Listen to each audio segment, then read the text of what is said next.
time. It's time for the Billy Flynn Experience. Thank you so much for joining us tonight for another Billy Flynn Experience. I am your host, Billy Flynn.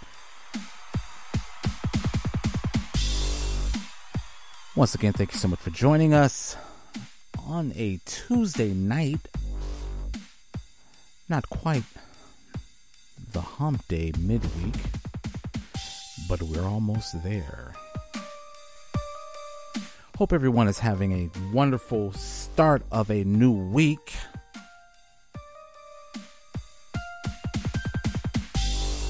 We got a few things to cover tonight. I want to change up the normal format that I usually do. And I wanted to, I don't know, maybe, I don't know, kind of like shorten the podcast and more relevant, trending news or current events, I would say, but we're going to jump right into the first one. And once again, I don't know. I haven't really been following this this particular person's situation that's taking place over in Russia, and of course, we're talking about Brittney Griner. Yeah, I hope I'm pronouncing her last name right, but yeah, Brittney Griner. And I'm pretty much sure everyone has known or heard the story because it's been on a current topic. I don't know for many months now. I guess at least 6 months. That's it, maybe longer. But the reason I never really paid any attention is because based on the fact that she's a basketball player on a women's basketball league from America. And she's playing in the European League, which means that she's been over here often for her to be bussed or taken down by the Russian authorities at the airport when they found a vape pen. I guess you would say a cannabis vape pen. But I don't think it had a high THC in it. But anyhow, it's illegal in Russia, and the authorities had taken her, through trial and found her guilty, and now she's in prison, far, far away. No one knows.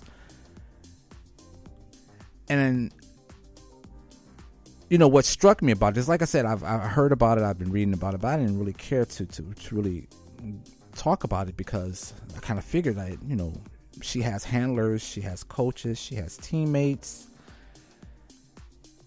She know the rules, or she should have known better.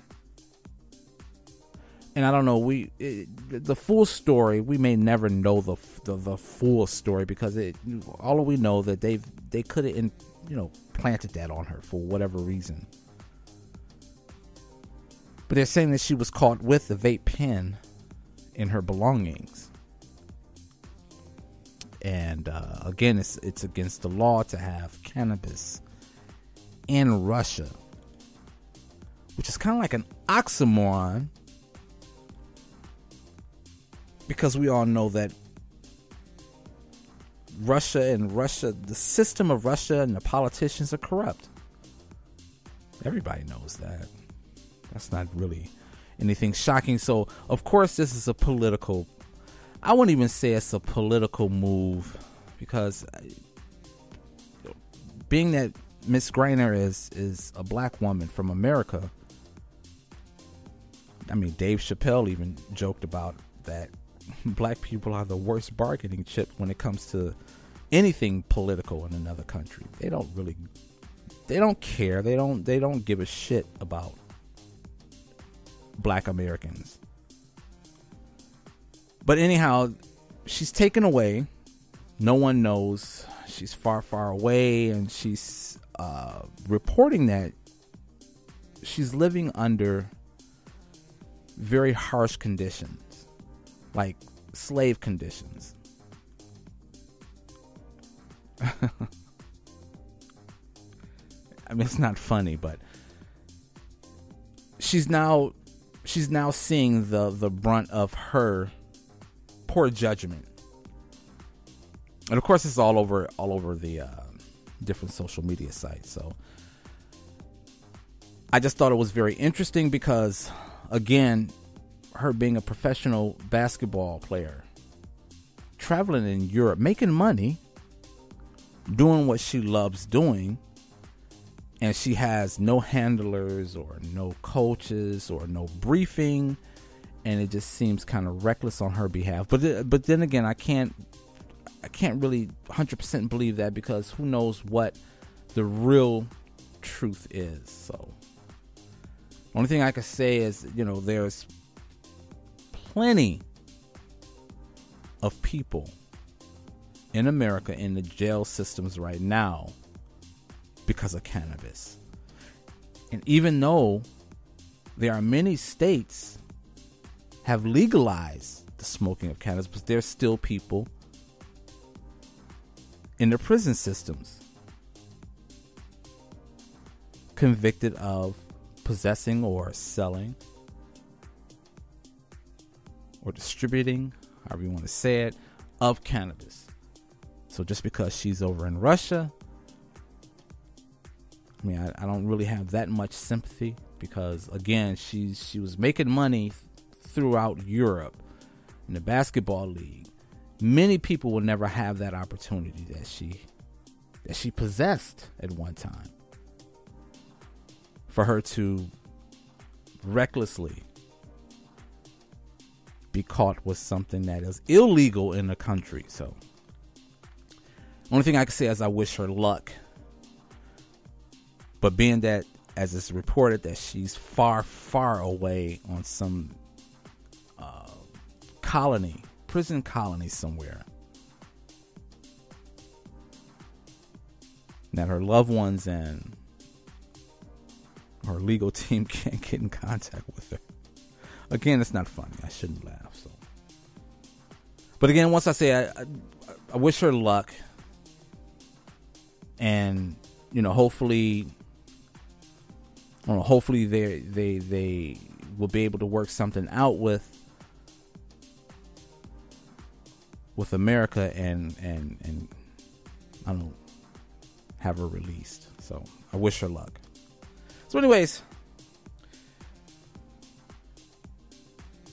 the next subject on the topic is Cardi B, and this one kind of hits different because of the fact that she's having a hard time from the passing of her, I don't know, it was her family member. As everyone knows, Takeoff of the Migos was gunned down in Houston, Texas, like three weeks ago, maybe. And Cardi B has been expressing that it's very hard for her to calm her husband, which is her husband is Offset, and I believe that is the cousin of Takeoff, the gentleman who was gunned down in Houston. But Cardi B has expressed her feelings about not being able to make her husband feel comfort in this time, and I think everyone is kind of taking it hard, of this young man who lost his life needlessly. And of course, sadly to say, they are still investigating his murder, even though there's video upon video upon video, and there's they're still kind of like shuffling their feet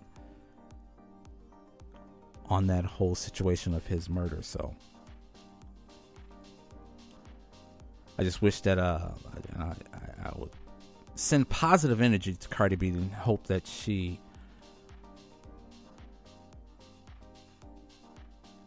finds comfort and peace in dealing with her family, and also Takeoff's family, his mother, his brother,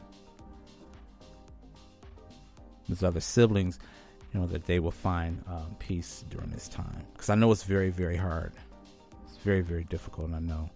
But I just found that very, very heartbreaking that Cardi B is having a hard time. So, and speaking of crimes that are not being solved, one of the other hot topics has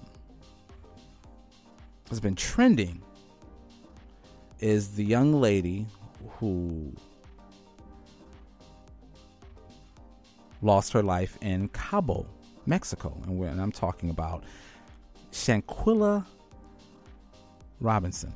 And I don't know if excuse me if I'm mispronouncing her name. I thought it was Shanquella because of the double L's. I don't know, Spanish double L's is silent. And I thought it was Shanquella.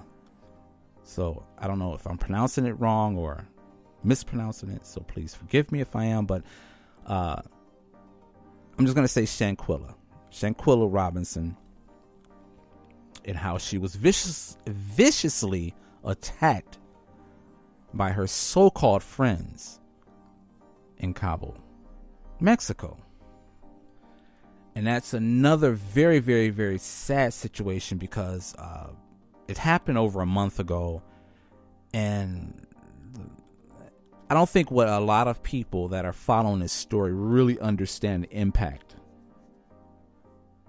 that this will have internationally, because of the fact that her death was in another country, and that the people or the perpetrators are Americans.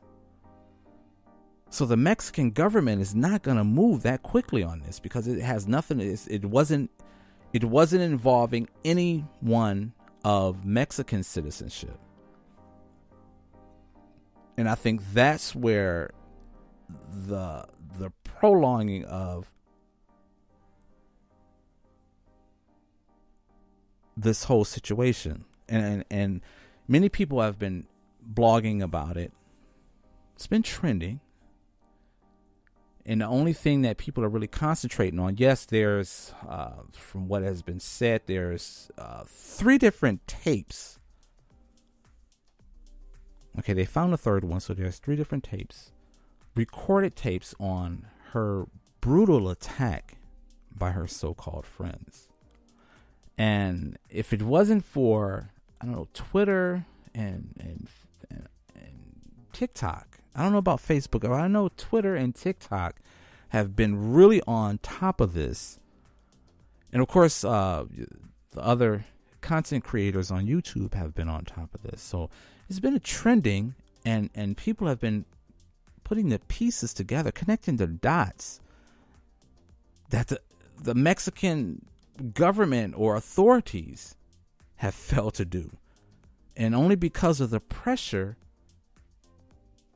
from the parents and the United States government that they decided that, maybe we should, seek investigation or deeper investigation into this murder.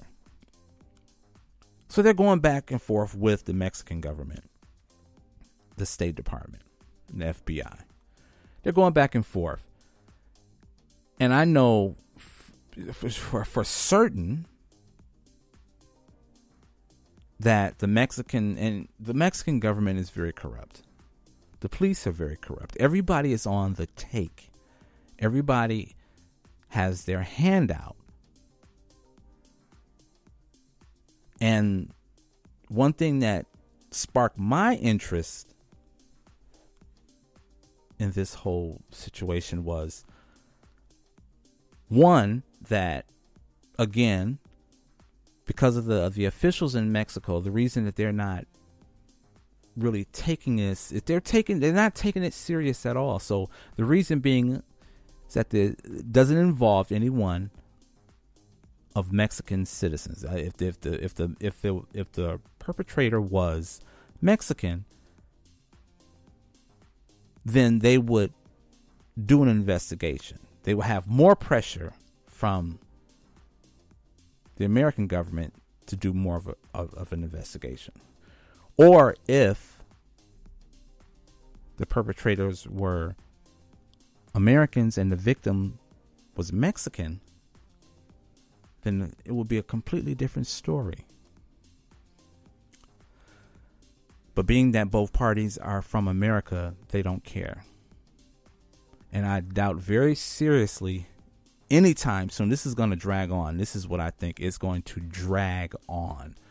And the longer it drags on, and I hate to say this, but this is the attention span of most of the people, most of the masses on earth, their attention span. Something else is going to take place within the next week, and everybody's going to forget about Shanquella Robinson. Guaranteed. I hate to say it, but it's just true. Not to mention, again, that this is going to drag on. This is going to take forever, because I doubt very seriously that the Mexican government will open their doors to allow the FBI to march in and do any type of an investigation, because that means that the Mexican government and the police in Cabo will have to turn over all evidence from the information that they gathered.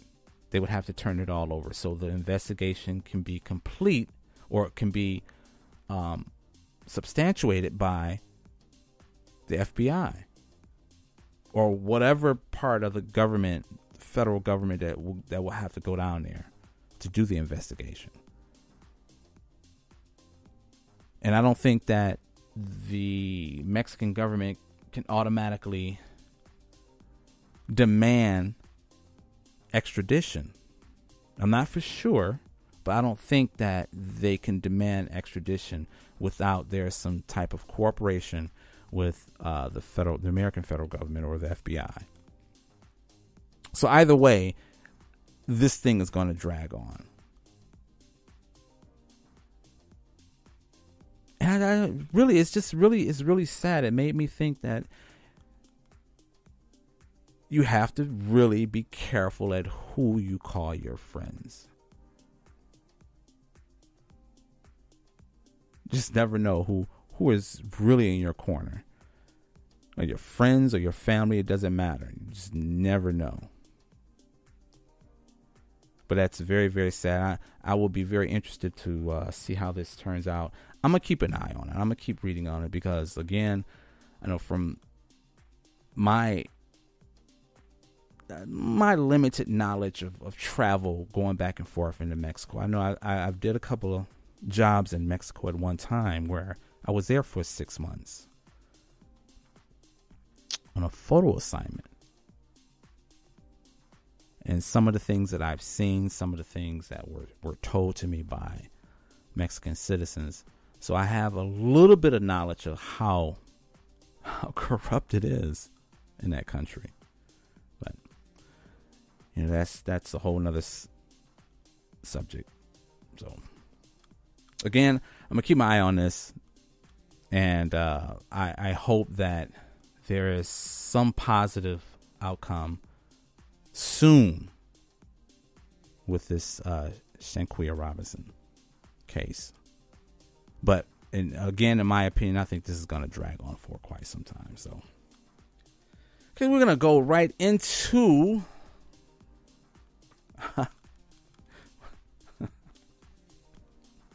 not only the debacle of the Balenciaga and their ad campaigns, but Kim Kardashian decided to come out with an apology. And not necessarily an apology per se, but, you know, she's spoken up about her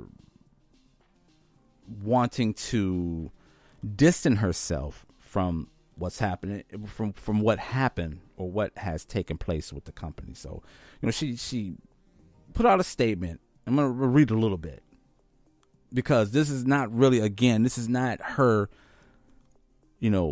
boycott quote signs or distancing herself as far as business concerning. It's just more or less she's stating her disdain or her dislike about what took place and how it was handled. But her statement reads, and I quote,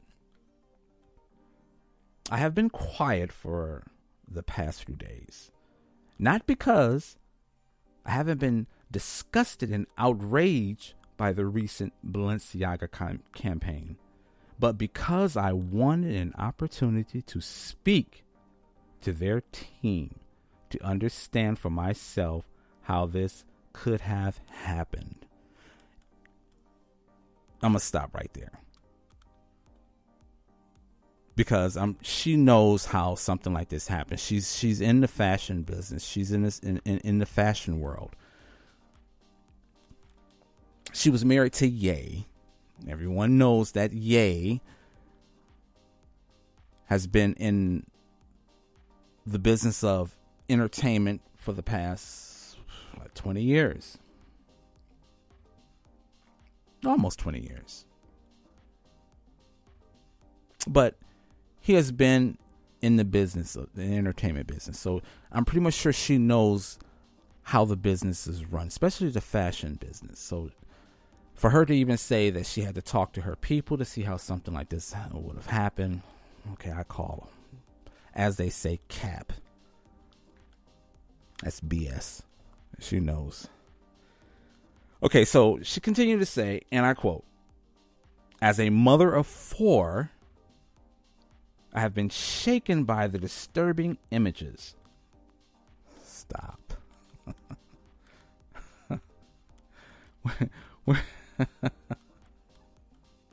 We're talking about the same woman that have gained her notoriety and her so-called stardom from making a pornographic tape. And now she's saying she's disturbed by those images. Yes, there were images of children, but the irony of this is that what she's been promoting to women of all ages is the same debasement of the woman and the woman's body. I don't get it. But, okay. So, continuing. The safety of our children must be held with the highest regard, and any attempts to normalize child abuse of any kind should have no place in our society. Period. I appreciate Balenciaga's removal of the campaign and apology. In speaking with them, I believe they understand the seriousness of this issue and will take the necessary measures for this to never happen again. End quote. So, she, again, has not distanced herself from this company. And she's probably still doing business. She's probably going to continue to do business. But I find it ironic because in my last podcast, I was talking about Kanye West and what he has been saying over the past few months about these companies and doing business with them. And I believe really because of the fact that I'm pretty much sure that he's signed different contracts, different non-disclosure measures based on the company's history or forecast in fashion, and he can't really say anything because he's still tied into the matrix. So again, knowing that Kim knows this much about the business, and she's not going to sever her ties with Balenciaga. That's fact, because this so-called note that I just read, it's not saying that she severed ties with the company. She's just basically putting out a statement that she disliked what has taken place. Fine, yeah, sure, okay. My biggest find about all of this, and I've always said in every one last of my podcasts, is that follow the money. Follow the money. Follow the trail of money. And there's more players that will uncover itself. And I said that again. I said that in my last podcast.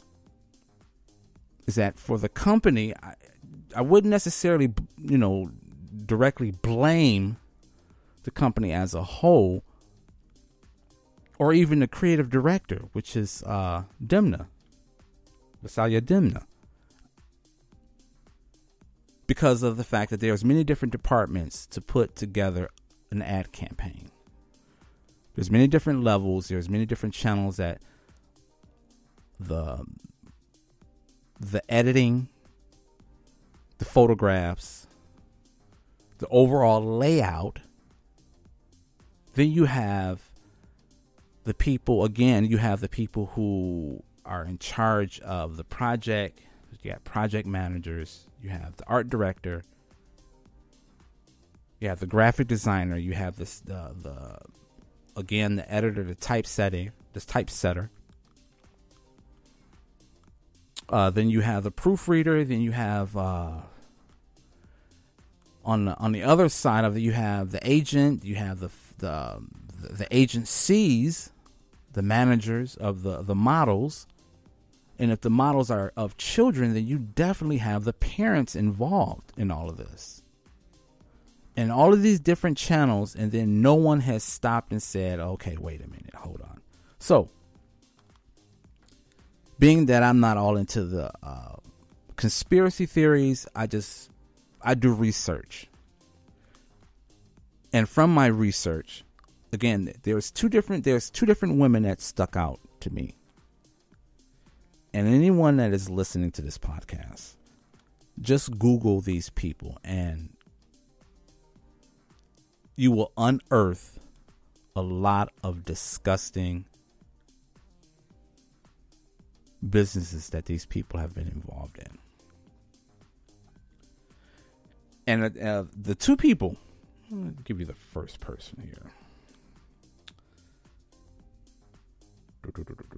Give me 1 second. Here we go. We have one lady, and her name is Lada Volkova, or Volkova. Lada Volkova. And she is I can't think of what is the word. She's like kind of like involved in the design of a campaign. Okay, so you have your stylist, you have your photographer, and she's involved in that aspect of it.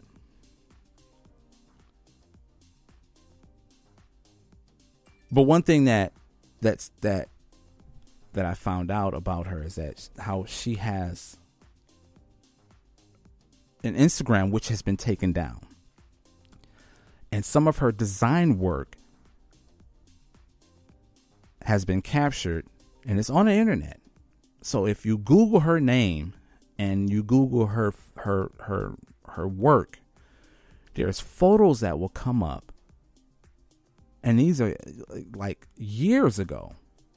Many years ago, these photographs will come up, and there is photographs of children exactly designed as the ad design that has been stirring up this controversy with Balenciaga. She's been doing work like this. She's been producing work like this for years. And again, there's images that you can find on the internet. And personally, yes, I researched it and I seen some of the images. I made screenshots, of course. Just for my references. Because once anything is put on the internet, it's never, you can't erase it. You can't redact anything from the internet right now, especially if the topic is a hot topic. So yeah, I screenshot the photographs again, and it's just for my archive and for my references. But I'm pretty much sure you can find them on the internet. And then the next person, which just so happened to be a photographer who, again, worked on this ad campaign. And this young lady's name is Rachel Chandler. Rachel Chandler. And she's a photographer. And not only, and again, you can Google this. Please do Google it. Because there's information that is starting to present itself that she had close ties with Jeffrey Epstein. And we all know who Jeffrey Epstein is. Don't need to really get into that. And we know what he was convicted of and was in prison for. Had to do with pedophilia. In which he mysteriously died in prison. So this young lady has ties to Jeffrey Epstein. And again, she also have photographs on the internet with taking pictures with Jeffrey Epstein and taking pictures with Jay-Z. Had pictures taken with Kanye West. And a few other notable celebrities. But yeah, she's within those circles. And again, her work, because she's a photographer also, her work is in a carbon copy of the same Balenciaga ad campaign that stirred all of this fire. There's images of her work on the internet. And the agency that she shoots for, I got it right here. The agency is called Midland Agency. And she was the one who was responsible for the hiring of the children. Because they got it from her agency. The Midland Agency. So again, there's many different people involved in this, and it's not just Balenciaga as a company, but there's an intricate little departments, the intricate parts of the different aspects of the company that have put this thing together. Probably not, because it takes a quick minute to change anything when it comes to print. Or when it comes to print ad, you can take the project straight up to the art director, and the art director look at it, and the art director can say, yes, this is good. Let's take it to the editor. Editor looks at it, reads over, and say, okay, let's write this off. Let's sign off on this, and let's take it to print. From that, anything can happen. I really refuse to believe that Balenciaga as a company, and who knows, maybe I could be wrong. Maybe this company is a front, but I doubt it. But then again, if something like this can happen, and as I said in my last podcast, there's been other fashion houses that were involved in scandal over the past 10 years involving racism. And also and I hate to say this, but anti-Semitism. Because I got to watch that word. I don't want to be flagged and my podcast taken down. So, and as I said, yeah, there's been other fashion houses that have been involved in scandals like this. So, again, I don't think Balenciaga as a whole should be canceled. But it does beg the question that how could something like this happen when there are so many different levels and so many different departments that have to physically sign off on a project before it goes to print. Because once it goes to print and once it's out, it's very damaging, as we all can see right now. It's very damaging, especially the subject matter in which is involved. But again, these two women that I named should be seriously looked into and gathering information about them. And again, let me say this. Her name,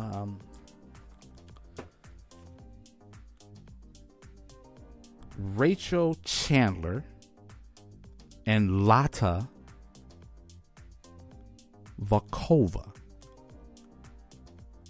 Lata Vankova, and that's LOTTAVOLKOVA.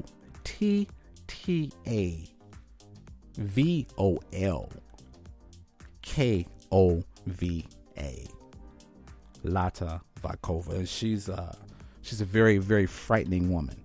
Again, she has the images and some of her artwork and some of the things that she has been involved with over the past years. And again, it's a carbon copy of this ad campaign that was put out in the name of Balenciaga. So, very interesting stuff. That's all that I have. Once again, thank you so much for joining me here at the Billy Flint Experience. I am your host, Billy Flint. Looking forward to being with you again. Have a wonderful, wonderful rest of the week. Be safe and take care of yourselves.